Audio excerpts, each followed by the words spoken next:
to see you, man. Good to see you, Doctor. Thank you.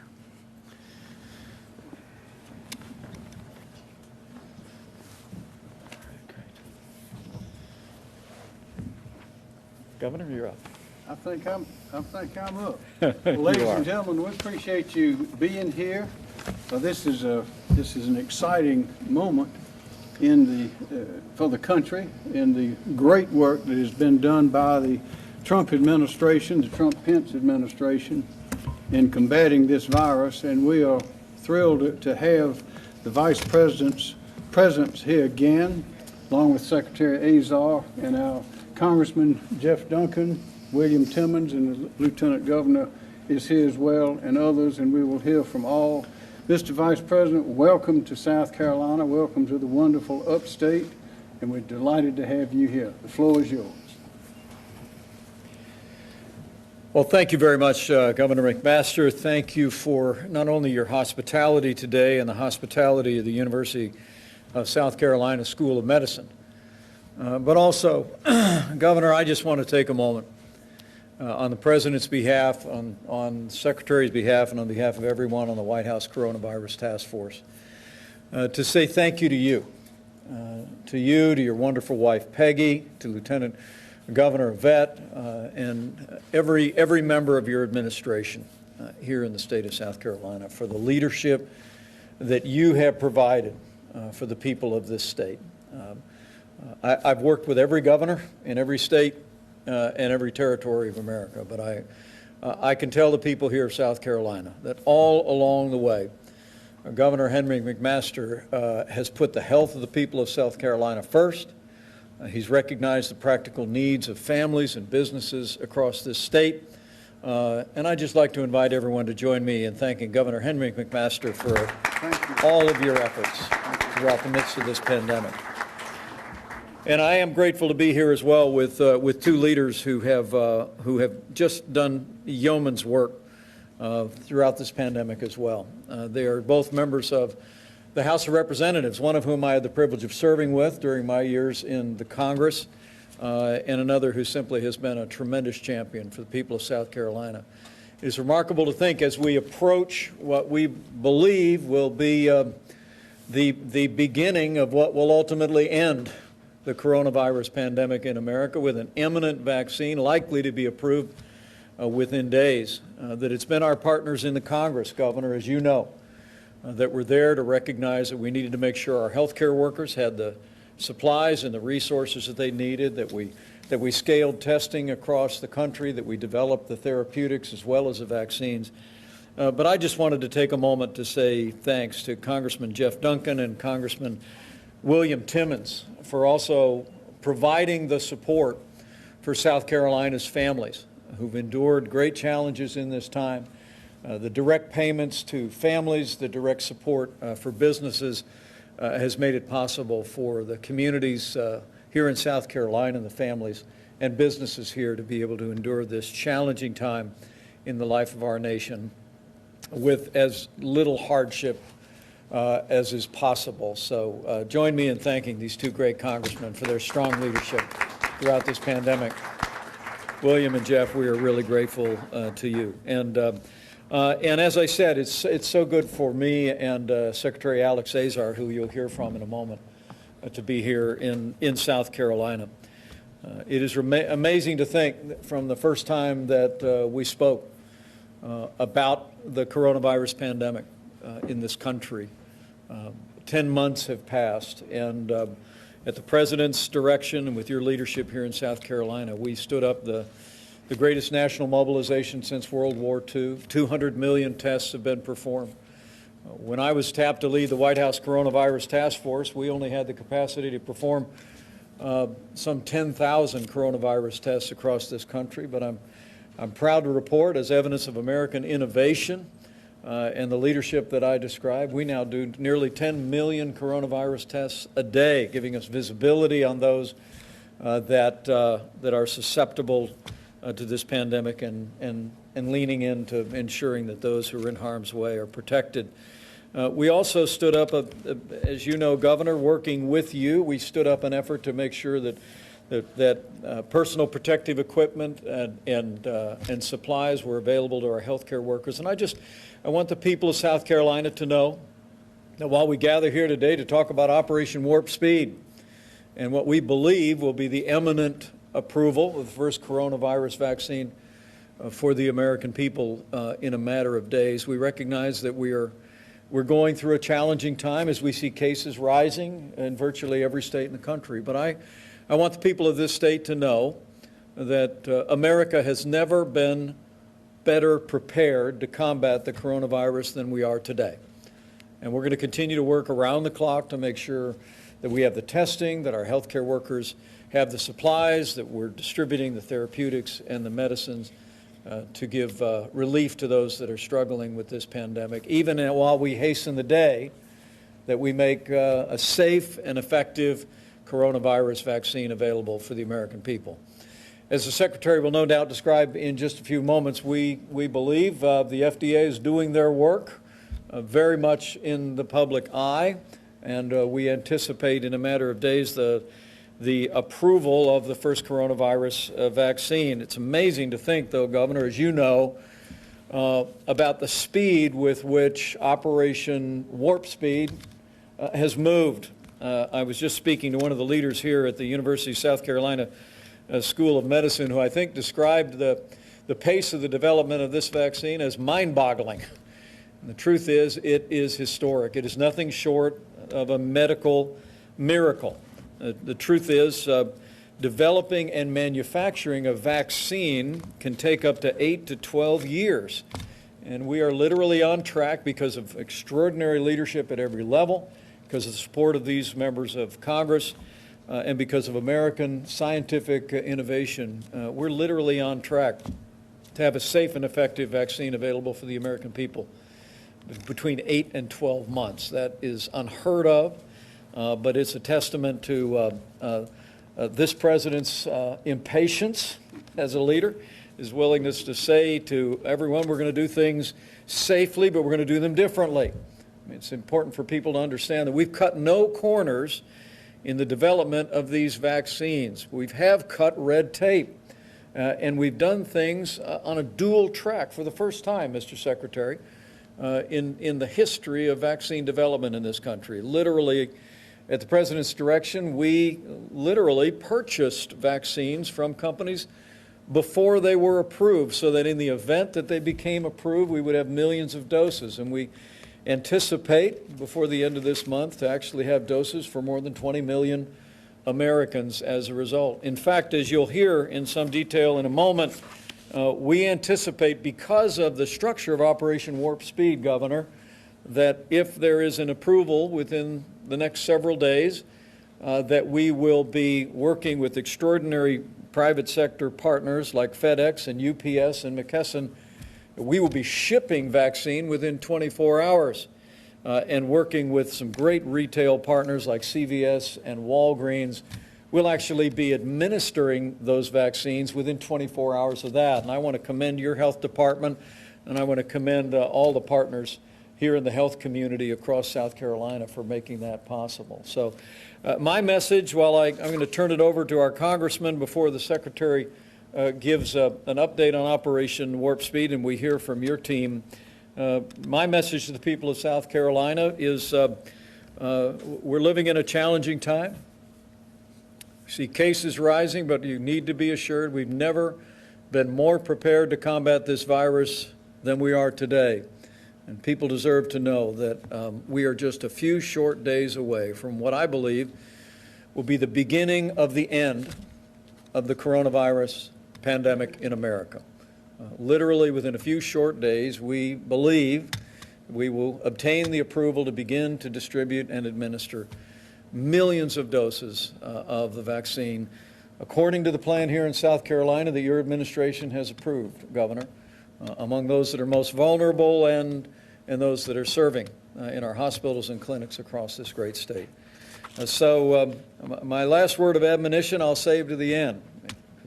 All of us still have a role to play, to do our part to protect the health of our family, our community, our neighbors, and our friends, the people of this state and this nation.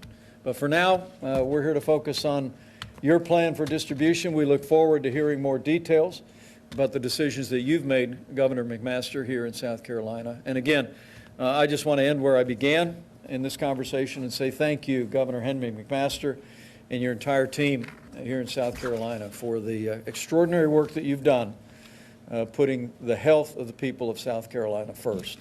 It has brought us to this day, and I believe will hasten the day that we put the coronavirus in the past. So I thank you from the bottom of my heart for that.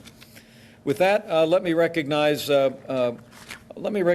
Congressman William Timmons and then Congressman Jeff Duncan for their remarks. And thank you again for being here, Congressman. Thank you, Vice President. I can't thank you enough for your leadership and the President's leadership. Operation Warp Speed has been a huge success. It is going to allow our country to get on the other side of this pandemic, and it is going to be a legacy that we will all be proud of for the Trump administration. Governor, I can't thank you enough for your leadership as well. Not only have you done everything necessary to protect the lives of the citizens of South Carolina, you've balanced it by making sure that as many businesses can survive this pandemic as possible. And that balance has not been found in many states. So I appreciate your leadership and the Lieutenant Governor's leadership, and we just all are very fortunate to live here in South Carolina, and we're ready to get back to work. So with that, Congressman Duncan, I'll let you take it from there. Thank you, William. Vice President, thank you for coming back to South Carolina, and thank you for all that the Trump administration has done to help the folks in South Carolina and those across the nation as we took this virus head on. And Operation Warp Speed has been truly a successful approach. It shows what Americans can do when we put our mind to it. That's right. And I want to take the opportunity to thank all the frontline healthcare workers, not only at Prisma and University of South Carolina School of Medicine, but all over South Carolina. They are working long hours, working hard hours, and I want them to know that they are in our thoughts and prayers daily because they are truly on the front line in this battle against COVID-19. So thank you, and Secretary Azar, you've done a tremendous job. As a member of the Energy and Commerce Committee, we have had numerous phone calls and Zoom calls with Secretary Azar to find out how things were going across the nation as we approach this this pandemic. And your office has been tremendous in keeping us updated as policymakers in Congress. So I want to say thank you for that. Again, thank you, Mr. Vice President. Governor, Lieutenant Governor, thanks for all that you guys have done for South Carolina as well. Your leadership is to be commended. And with that, I'll yield back. Thanks. Great. Great job. Alex? Well, thank you very much, Mr. Vice President, for pulling this roundtable together, and thank you, Dean Jenkins, for welcoming us. Thank you, Dr. Osman, who we'll look forward to talking to in a bit, for welcoming us to your campus. And thanks, of course, to Representatives Duncan, Congressman Duncan, I've gotten to work with on the Energy and Commerce Committee, a great leader, supportive of everything we've done at HHS. Congressman Timmons, another fantastic leader from South Carolina. Thanks for being here and joining us. And I just want to, as the Vice President did, express a special appreciation to Governor McMaster. You know, I get to be with the Vice President every week on the video calls that we do with all of the nation's governors, and I can tell you the people of South Carolina have in Governor McMaster just one of the great leaders in our country, fully engaged, always contributing, and very much a partner in every element of this response. You and your team in South Carolina have done just a fantastic job, and we really appreciate your partnership, especially working to protect vulnerable South Carolinians who are in long-term care facilities, while also taking into account their mental health needs and the role that their families play in supporting them. You've been balanced in everything that you've done. It's incredibly important that we get that balance right, that we're protecting people who are high at risk, but thinking also about the holistic vision of caring for patients and families, and you have done that. We're here in South Carolina because partnerships between the federal government and state governments are vital to getting safe and effective vaccines to every American who wants one. And as the Vice President said, the time is now. The FDA Advisory Committee is meeting as we speak on the Pfizer vaccine in a public hearing. And if all remains on track, we could see FDA authorization of the first vaccine in the United States within days. And as the Vice President mentioned, product would ship within 24 hours. But here's the important thing. 20 million Americans could be vaccinated just before the end of this month in December. A total of 50 million Americans could be vaccinated by the end of January. And thanks to President Trump's and Vice President Pence's leadership and Operation Warp Speed and the historic mobilization that has happened there, we expect to see 100 million vaccinations total by the end of February. The foundation of this were the three key partnerships of Operation Warp Speed, and you've seen two of them so far. One is the partnership across the federal government between HHS and the Department of Defense under the President and Vice President's leadership. The second is the partnership with the private sector, the government working with and mobilizing these great biopharmaceutical companies here in the United States. But the one that now is really going to be so critical is that third partnership, the partnership between the federal government and the states on distributing vaccine. I knew from the start that states needed to play a key role in the distribution and allocation of vaccines because we went through exactly this kind of planning for pandemic flu vaccination in the 2000s under President Bush when we implemented our state-based pandemic flu plans. We built strong partnerships with the states as part of that. So what is the role of states and why is it so important? The distribution of the physical vaccines from the factory to the front lines will generally be done by the healthcare distributor McKesson, which works with FedEx and other partners who do the actual shipping. In the case of the Pfizer vaccine, Pfizer will ship directly through FedEx, and we will use McKesson to marry their product up with the vaccine administration kits that Operation Warp Speed has procured and assembled. Over 100 million assembled already. States are in charge of telling us where the vaccines should be shipped. They've been working on their allocation plans with CDC and OWS for several months now. And they can draw on the recommendations of CDC's Advisory Committee on Immunization Practices, the advice of the National Academies of Sciences, and their own best judgment to develop the best allocation plan for their own citizens' situations. States have different circumstances and are in different epidemiological situations, so state leaders are in the best position to take these general national recommendations and translate them into more precise guidance that fits their state and their conditions. In general, states will also be giving us information about providers to whom we will ship vaccines, pharmacy partners, hospitals, community health centers, and the like. We've paid for the vaccines. We've paid for the shipping costs. The administration costs for these will be borne by private sector partners like healthcare payers, private insurance, Medicare, Medicaid, as well as our program to cover COVID-19 expenses for the uninsured. We've reached agreements with pharmacy chains and independent pharmacy networks so that states can have products shipped directly to them, where those private partners will handle administration. That includes, for instance, an agreement with CVS and Walgreens to administer vaccinations at long-term care facilities like nursing homes and assisted living centers, an overwhelming share of which have signed up. Finally, Operation Warp Speed has also been working to expand our arsenal of therapeutics, and I want to remind everyone that all Americans who have recovered from COVID-19 can play a role in this by donating convalescent plasma, a promising treatment for the disease. If you are within 3 months of recovering from COVID-19, and that includes millions and millions of Americans, you have a chance to donate plasma and you could help save a life. Please contact the American Red Cross, your local blood bank, or visit coronavirus.gov to learn more about how you can volunteer and give the gift of life. With that, I want to hand things over to our great Governor McMaster, who will lead us in a discussion about South Carolina's distribution plans. Governor McMaster? Thank you, Mr. Secretary. And again, I'll jump in very quickly there. Yes, sir. With your permission, Governor McMaster, I wanted to thank Secretary Azar for that great description, but I also wanted to give all the great South Carolinians gathered here a word of appreciation.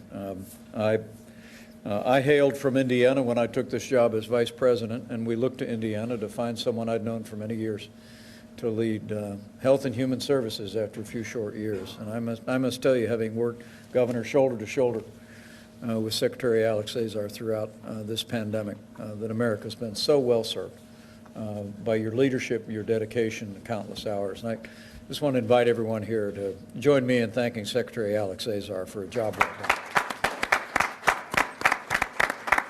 Well, Governor, as the Secretary described, and I think it's important for people of South Carolina to know that While we mobilized research companies early on, while the federal government, with the support of these congressmen, was able to actually fund the manufacture of vaccines, and through the advisory process, the CDC has made recommendations about to whom these vaccines go.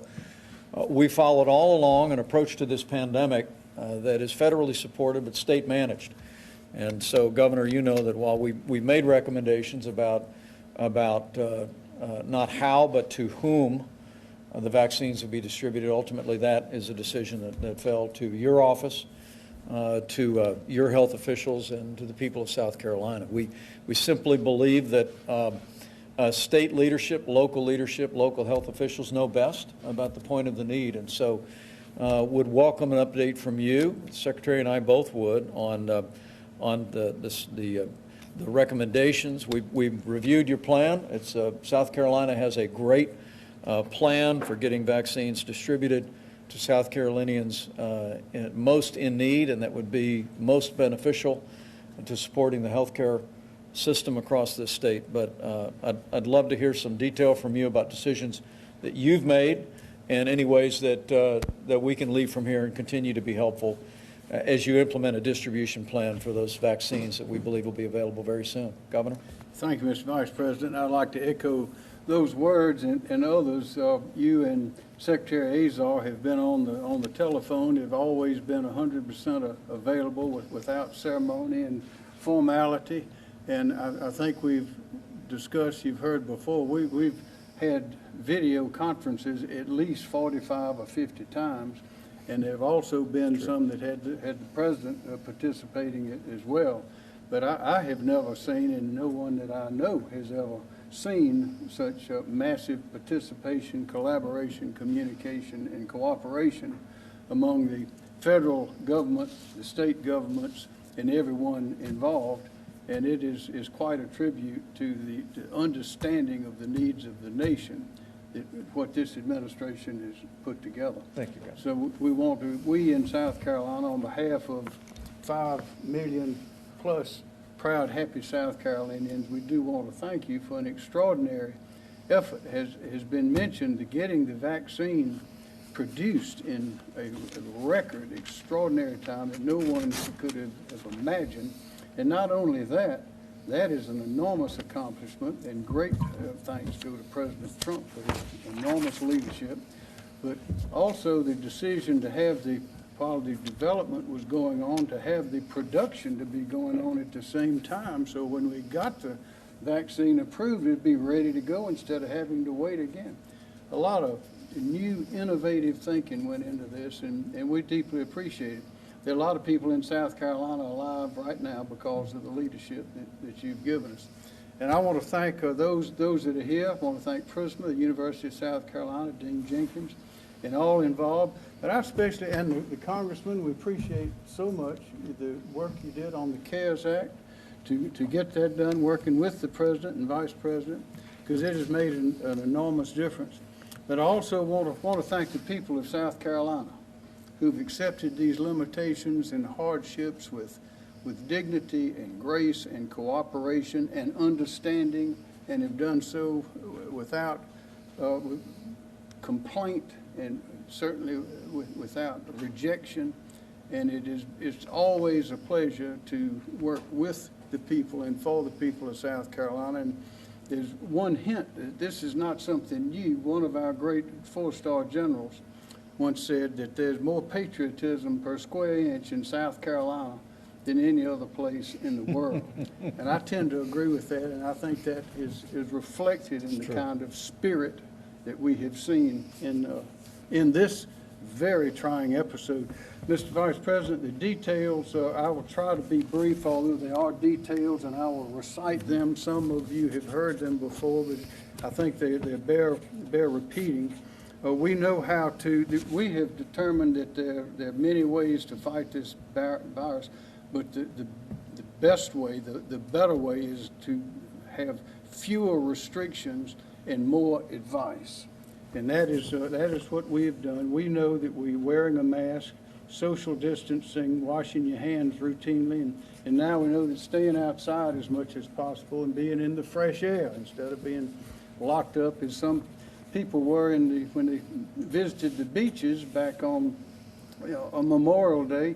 We thought, well, everybody will be outside, so the numbers will go down because there'll be plenty of fresh air. Well, it turned out they did go outside, but then it's so hot they went inside and they were in the houses, and that's what we believe that resulted in the spike then. We hope that will not happen now that weather is getting cooler here. We understand the lesson we learned then, so we encourage everyone to stay outside, breathe fresh air as much as you can, keep your car windows open, those sorts of things as much as possible, and follow the rules and be smart. This is the distribution of this miraculous vaccine is going to be a slow process, and we have urged the people of South Carolina to understand that it will be slow.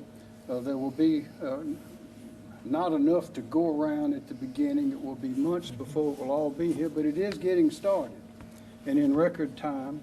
And this is the procedure that we have come up with great collaboration, communication, and cooperation. And Dr. Traxler will go into some more detail when I'm finished with this. But the first group are what we call phase 1 or step 1. The people to receive the vaccine will be those in the health care setting that are at the highest risk of contracting the virus and who are essential to preventing mortality. And those include such as physicians, physicians' assistants, nurses' aides, physical therapists, respiratory therapists, speech pathologists, medical students, and nursing students. It also includes nursing home and long-term care facility residents and staff. We know that over 40% of our fatalities are coming from the nursing homes, where people, of course, are in weakened conditions or they wouldn't be there to begin with. So the nursing home and long-term care facility residents and staff, medical personnel in correctional facilities, jails, and detention centers where close contact is, of course, quite necessary.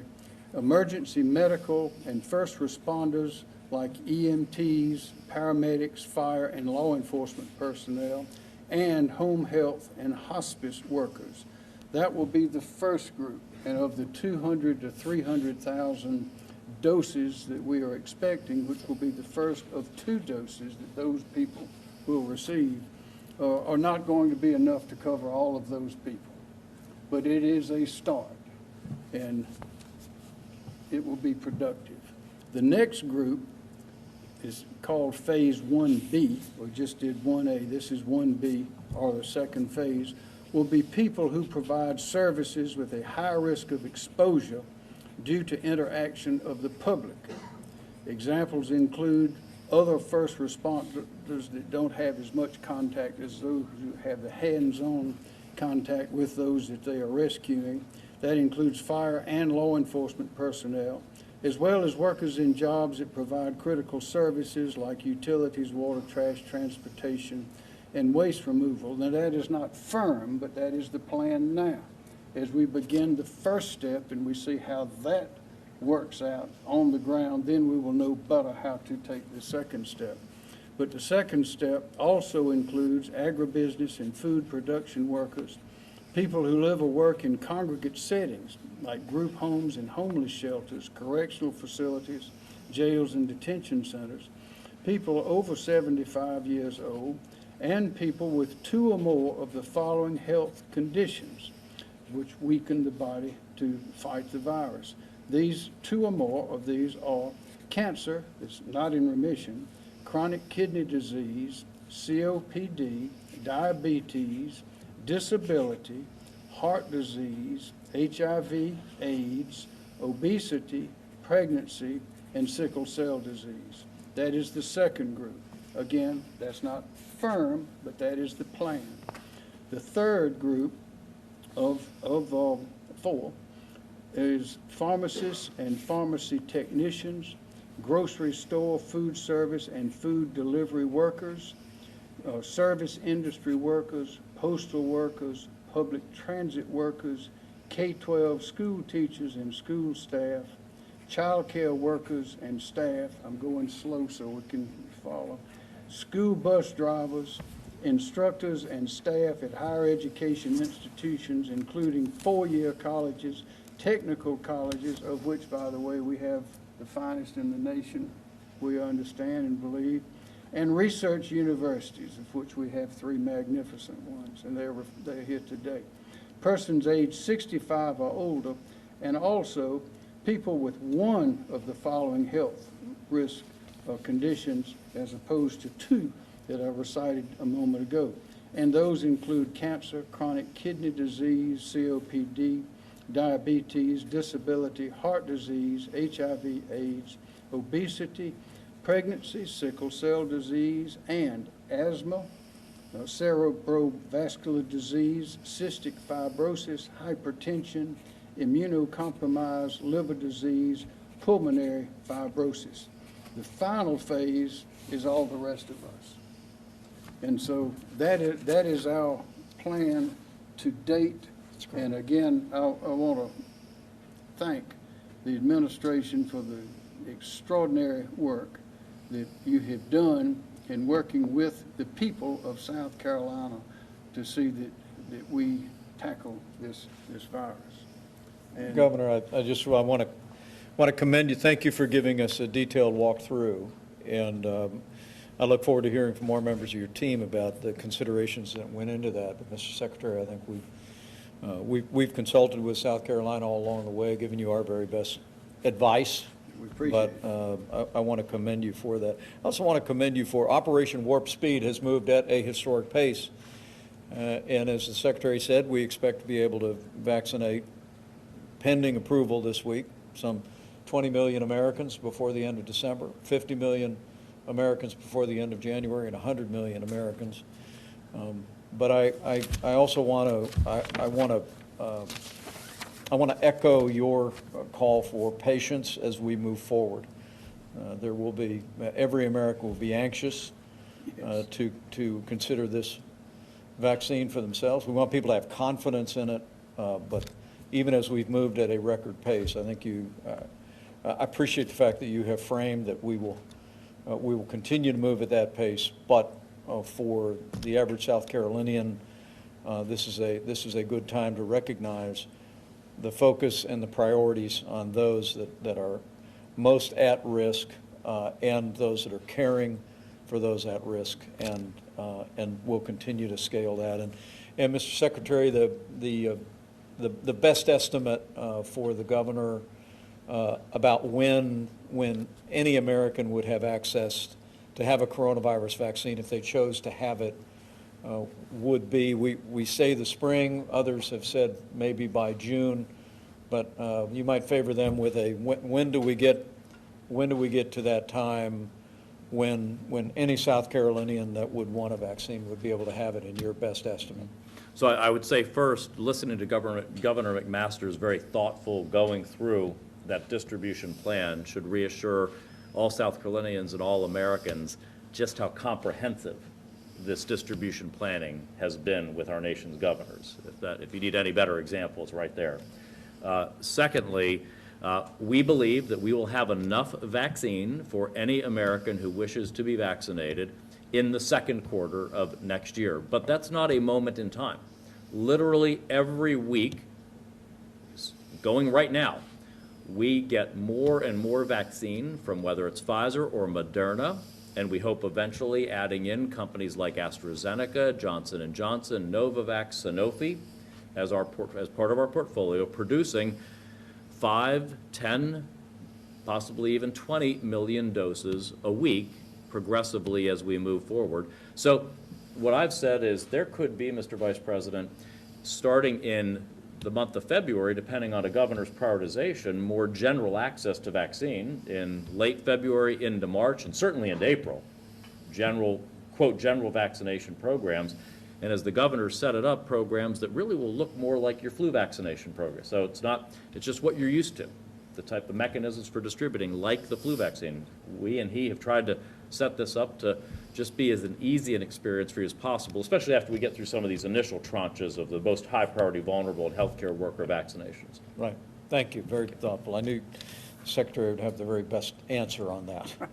So the second quarter and maybe April and May, where the average South Carolinian could enter the process and choose to have a coronavirus vaccine. So thank you, Mr. Secretary. Well, I do have to say that all South Carolinians are above average. And also, before I ask... And the most patriotic per square mile, right? Per square inch. Per square inch. That I wouldn't doubt either.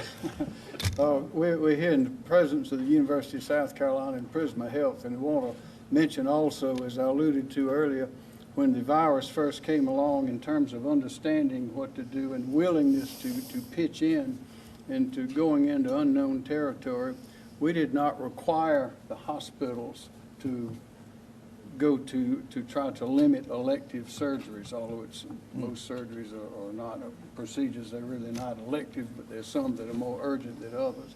We didn't require it, but we asked them if they could do it. And every one of them did. Right. And we were in close contact, and when the pressure was off, of course, they went right back up. But that's just an example of the understanding and willingness to cooperate in a major cause that exists among the people great example. in our state. It's a great example. Lieutenant Governor Pamela Ebbett, the floor is yours now. Thank you, Governor. It's an honor to be here today with Vice President Mike Pence, Governor Henry McMaster, Secretary Alex Azar, Congressman Timmons, and Congressman Jeff Duncan, and our COVID response team here in the state. 2020 has been one of the most challenging and difficult years in our country and in our state. I want to thank Governor McMaster for his stellar leadership. It has been an honor to work with him. I also want to thank President Trump, creation of Operation Warp Speed, which has been so wonderfully guided by our great Vice President. Our administration here in South Carolina has taken a measured and careful, targeted approach intended to protect our people while doing the minimum amount of damage to our economy. And now, new hope is on the horizon, thanks to the unprecedented efforts of our federal and state partnership to deliver a safe and effective vaccine. Thanks to the efforts of Operation Warp Speed and the countless hours of work by Vice President Pence and Secretary Azar's team, we will have vaccine doses in the state of South Carolina this month, and we are equipped and ready to distribute it. This is truly a remarkable and unprecedented effort that will move our country into the final stage of what will ultimately be the end of this terrible disease. Of course, I want to thank our always supportive and effective members of Congress. Team South Carolina is in full gear, and it has proven effective. 2 stars of that team are here today, Congressman Jeff Duncan and Congressman William Timmons. Thank you for your leadership. You provided federal assistance to combat and mitigate the spread of this virus to our state, while also providing the much-needed resources for citizens struggling during this unprecedented time. We recently completed the 2020 census in South Carolina, an effort that I was privileged to oversee. An important part of the outreach method and models used for the census completion will be similar to our distribution plan to educate and encourage the citizens to take the vaccine. We must recommit ourselves to protecting our population in much of the same way we conducted the census, by performing outreach to vulnerable citizens, including senior adults, resident and convalescent facilities, rural communities, or minority communities, people with chronic diseases and weakened immune systems. We will use our trusted community partners, such as our faith community and our local leaders, in making sure that people are aware of the testing opportunities and the risks associated with not taking the vaccine and its impacts on the general public. Individuals who take the vaccine could be protecting others, particularly those at risk, the highest risk of having COVID-19. Our state continues to offer great resources that provide the public with details and updated information, such as our Accelerate SC platform, a website created by Governor McMaster to have a landing pad, a one-stop landing pad for everybody to get the most critical information that they need. As we begin the process of distributing the vaccine here in South Carolina, we need to make sure we continue to protect ourselves. The holidays are coming, and we must remain vigilant by making sure that we selflessly protect others in our state and our communities. We know what works. Stay 6 feet apart, wash your hands, use hand sanitizer, get the flu vaccine, and when you have no other options, make sure you have a mask in close quarters. This holiday season, we're asking everyone to show your gratitude for one another by taking extra precautions to protect your loved ones. As we each celebrate Christmas in our own way, let's not forget the true meaning of Christmas: the birth of our Lord and Savior, Jesus Christ, and the grace he provides us in difficult times. I would like to personally wish everyone a safe and healthy holiday season. I would also like to introduce Dr. Brendan Trexler, who serves as the Interim Director for the Public Health for the Department of Health and Environmental Control.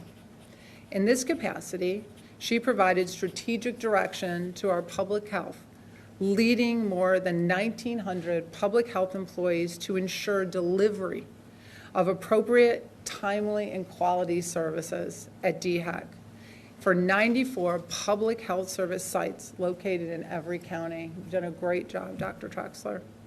Thank you for your service and commitment. I know this has been a very trying time. Thank you, Lieutenant Governor. I am pleased and honored to be here today, and I want to welcome you, Mr. Vice President, Secretary Azar, to our wonderful state of South Carolina, and also to be here and to be joined by Congressman Timmons and Duncan, Governor McMaster and Lieutenant Governor Evett, and our partners at PRISMA. It is quite the honor. Our ability to begin distribution of a safe and effective vaccine really does represent a critical turning point in our historic battle to stop the spread of this virus. Together with these federal, state, and local partners, the Department of Health and Environmental Control is committed to ensuring that everyone who wants to receive a vaccine in South Carolina will eventually be vaccinated. South Carolina is prepared for this next chapter. Our intensive planning for the arrival of the vaccines, in coordination with our federal partners and our local ones, through our South Carolina COVID-19 task force, has been focused on supporting an ethical and equitable distribution and allocation of the vaccines across our communities.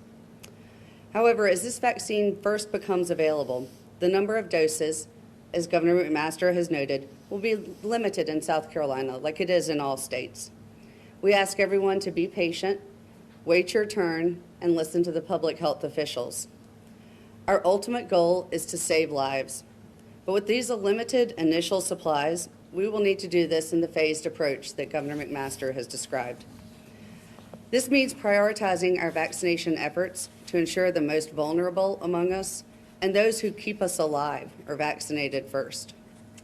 Similar to my previous role when training as a surgeon here in Greenville, our state must now take the difficult action of triage. We must triage our resources and attend to those in most urgent need of our support first. Our South Carolina COVID-19 Vaccine Advisory Committee, comprised of representatives from many different groups of people in our communities, has met weekly for months and continues to meet weekly to draft recommendations, as Governor McMaster laid out, for a phased allocation. They've reviewed the CDC's Advisory Council on Immunization Practices Phase 1A guidance and provided their recommendations, which align with this national strategy. South Carolina will be vaccinating those in Phase 1A as recommended by the state's advisory committee with that overarching goal of preventing death. This includes attending to our frontline healthcare workers first. Those are the workers in the hospitals who are the most critical for saving lives and most at risk for exposure to COVID-19. As Governor McMaster said, these are some of our nurses, physicians, respiratory therapists, laboratory and radiology technicians, and many other medical professionals who are treating COVID-19 patients. He has laid out very well some of the other groups that are in Phase 1A, so I'm not going to read them again. But, you know, from the front lines to the front of the line, our frontline medical personnel have really fought heroically throughout this event response to protect the health and safety of every one of us. And they did this while knowing that they were at high risk of contracting COVID-19 themselves. This is our way of protecting these frontline healthcare workers first, so that they can continue to protect all of us. We must also take the swift action to protect those among our most vulnerable. That includes ensuring the patients and staff in our long-term care facilities are among the first to receive the vaccine. We have opted into the pharmacy partnership established by the federal leadership of the Operation Warp Speed and those here today, which we want to thank them for. Under this partnership, South Carolina has allocated vaccine to our long-term care facilities, which will be administered by CVS and Walgreens. By utilizing this partnership for vaccination in our nursing homes and assisted livings and other similar facilities, DHEC can focus its attention on the logistics of providing vaccine to those other groups that are in Phase 1A. This is being performed in close partnership with local providers, such as Prisma Health, who is here with us today. Together with South Carolina's Emergency Management Division, its National Guard, its Hospital Association, and Law Enforcement Division, along with these local partners, DHEC is operationalizing the state's vaccine plan, which, as we appreciate CDC and HHS reviewing and providing feedback on. DHEC is confident that enough vaccines will be available for the general public very easily within the next year, and we appreciate Secretary Azar's update on where that stands. Until that time, though, we all have to be patient and continue to wait our turn. Until the vaccines become readily available, we're calling on all South Carolinians to step up by stepping back to allow the public health care professionals to do their jobs and provide the vaccine quickly to those who are at highest risk of spreading the virus, contracting the virus, or at highest risk of death. And so we want all South Carolinians to understand that it will take some time to vaccinate a large enough portion of the population to allow us to change some of our current safety practices. This means we all must continue to act by taking those small steps that make big differences. Wearing your mask, getting tested and staying home when you're sick, avoiding large group gatherings, and practicing social distancing. We just need everyone to hang in there a little bit longer. And we acknowledge, as been noted, that some people are skeptical of not just this vaccine, but of all vaccines. We're fully aware of the vaccine hesitancy, and we absolutely understand why some people may feel this way. But I want people to know that these COVID-19 vaccines are safe and effective. We got here quickly because we had such a head start on developing them and because of the excellent leadership of Operation Warp Speed.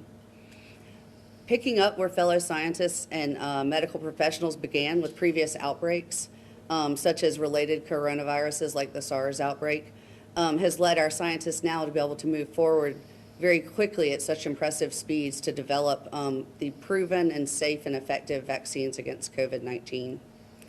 And we know that no vaccine will be authorized for use without being subjected to the rigorous testing and independent review that's required by both the FDA and CDC.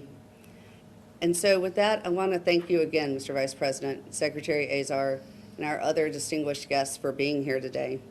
We look forward to continuing our work with our federal partners, the governor, and our other state partners, the rest of the members of the COVID-19 task force in the state, and our very important local partners, exemplified here today by Prisma, to ensure a fair and equitable distribution of this vaccine and put an end to COVID-19. Together, we are one huge step closer to ending this pandemic. I would now like to ask Dr. Eric Osmond from Prisma Health Upstate to speak on the local perspective. Dr. Osmond is Prisma's Chief of Preparedness and a practicing emergency medicine physician. Dr. Osmond? Very good. Thank you, Dr. Traxler. And I am incredibly honored and awed to be sitting here today, 10 months after the beginning of the onset of this virus.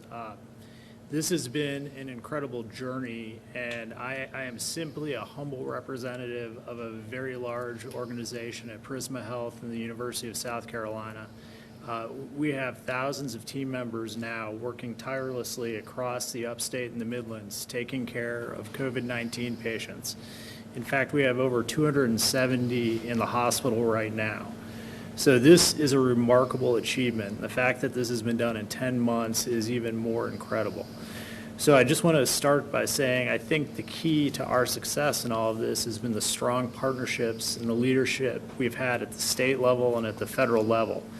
From the very get-go, when we reached out to the governor, when we reached out to Dr. Traxler and the DHEC staff, when we reached out at the federal level, we found willing partners, and that is what has allowed us to get where we are today. The vaccine, when it comes, we are ready. We have had teams in place since early summer across this large organization working to figure out how the last mile of administration is going to work. We have had groups from pharmacy, from the clinical side, from the administrative side, so when the vaccine arrives, we will be able to receive it, we'll be ready to store it, we'll be able to administer it, and I don't think we're going to store a lot of it because our teams are very ramped up, and as soon as we get it, we're going to be putting it in people's arms. So, you know, as much vaccine as we can have in South Carolina, we will administer. Our teams have done some really novel things using drive-through lines for testing, using telehealth, and we're going to leverage all of those capabilities for the vaccine administration. So I would say to Dr. Traxler, thank you for your leadership. It's been a pleasure to work with DHEC, and importantly, I really do want to recognize Vice President Pence, Secretary Azar, Representative Duncan, Representative Timmons, Governor McMaster, and the Lieutenant Governor, because without all of you here today, this would not have been a 10-month process. And lives will be saved, and people will be comforted. So I would like to thank you again, and happy to take any questions. Great job, Doctor. Great job. Well, I think we give a round of applause to the Lieutenant Governor and these great team members here in South Carolina. That was very inspiring. Thank you, Governor. I want to go, Dr. Osmond, thank you, and thank you for so modestly representing so many extraordinary men and women in the healthcare community here in South Carolina. I hope if they are not looking on or don't see a clip of this, I hope they know that there's never been a day gone by that we haven't thought about those suffering with the coronavirus, and we haven't thought about all the incredible men and women caring for them. And so I want to express our appreciation. I thought I might just ask Dr. Osmond to expand for a moment. I appreciated you amplifying a point. I haven't heard it put quite that way. You said we won't be storing much of this vaccine. You said when we get it, we're going to be putting it in people's arms. Can you talk about that time frame, and then I'm going to turn over to Dr. Traxler for another follow-up on some of her thoughtful comments. But how quickly in the state's distribution plan do you at Prisma anticipate literally administering, assuming that we get an approval in the next several days and ship it within 24 hours? Right. So we have taken the DHEC plan and the federal plan, and we have operationalized that at the Prisma level, identifying very specifically who are our at-risk frontline workers and in the order of vaccination that we're going to perform. We're going to be using two of our largest facilities initially here in Greenville and then also in Richland as the hubs for vaccination. So as soon as we have the vaccination within the system, we're going to start notifying these already pre-registered employees that it is available, and they will self-schedule into a slot, and we're going to have teams from our employee health, our business health, and all across the organization prepared to give those immunizations. So as I said, you know, we are overjoyed that this day has come and are prepared to execute. And so, Dr. Osmond, you're saying under the governor's 1A plan that you've already pre-identified the healthcare workers who fall in the categories. I think, Governor, you said it was healthcare workers that are at the highest risk, healthcare workers that are most essential, in dealing with those struggling with the pandemic. So those people already know they're on the list and will be in line to get the first round of vaccines. Yes, sir. We've already pre-identified those individuals. Well, I think Governor, that's really commendable on PRISM's part, on your part, but I want to encourage people with Mr. Secretary that they're very, very similar to the plan that virtually every state and territory in the country has. And so the speed that we're talking about here, shipping within 24 hours, literally going into people's arms within 24 hours is all in the works. And I like the way you put it, and I thought it'd be good to have you amplify that, and I appreciate it. And thanks for your kind words and your great work, Dr. Osmond. Thank you, sir. Dr. Traxler, I really appreciate your work and your thoughtful comments. You described that the state of Carolina was going to put the priority on those most vulnerable and those who are there for people struggling. And that's consistent with the broad outlines that the CDC approved. But you also described this as a critical turning point. We all have to have patience.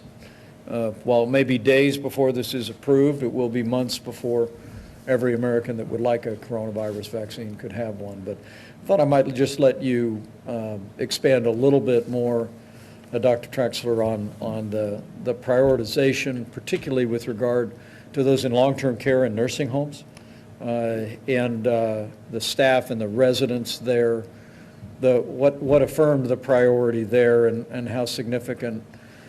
You might, just a thought on critical turning point. We all feel that way. As I said in my remarks, we feel like this is the beginning of the end.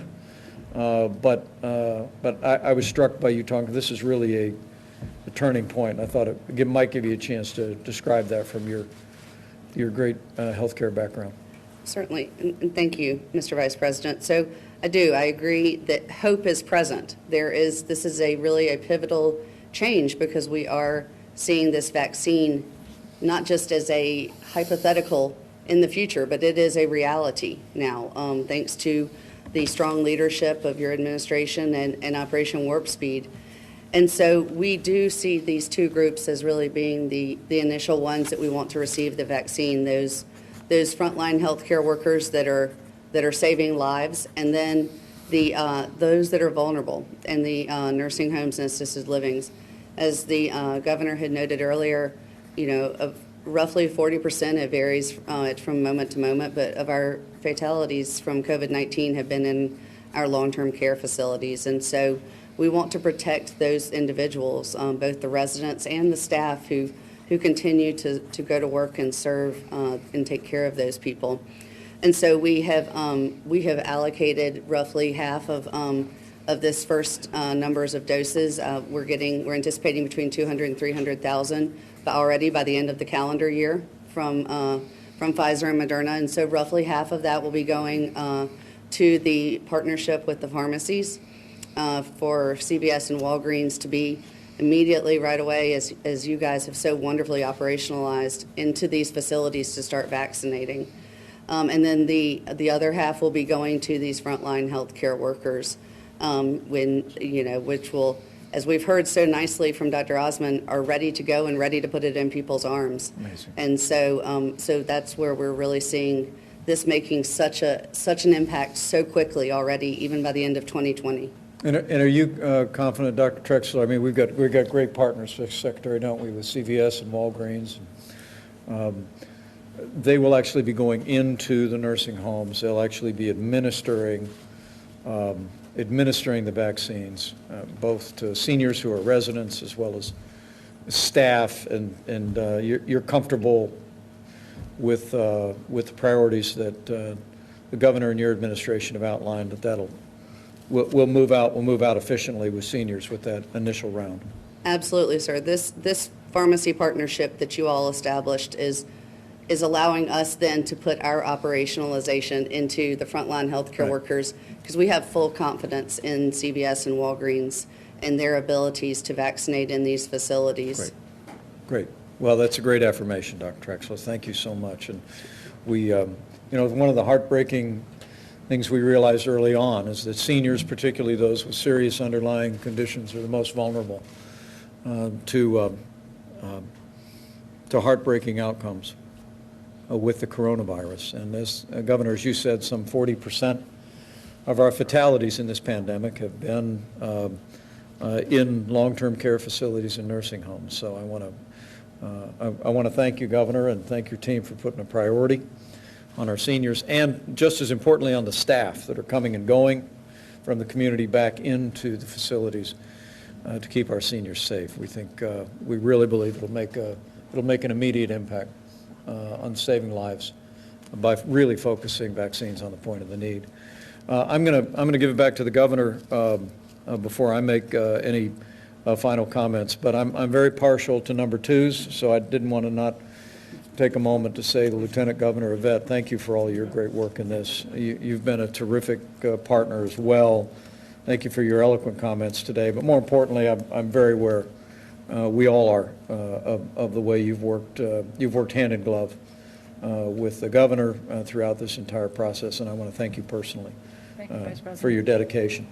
Governor, any parting thoughts for the people of South Carolina or for us members of the task force or these congressmen? Only these, I want to say again that we all appreciate the great determination and effectiveness and foresight and innovation of President Trump and you, Secretary Azar, and others who have, as Dr. Osmond so well explained, and Dr. Traxler, to make this moment possible. I don't know if any of us have ever seen anything go this quickly and this smoothly so far, and I'm confident with the plans and the coordination, collaboration, and cooperation that exist among all of us, it will continue to be a historic event. And on behalf, again, of over 5 million proud, happy South Carolinians, some born here and the rest who got here as quick as they could, we thank you very much for your work.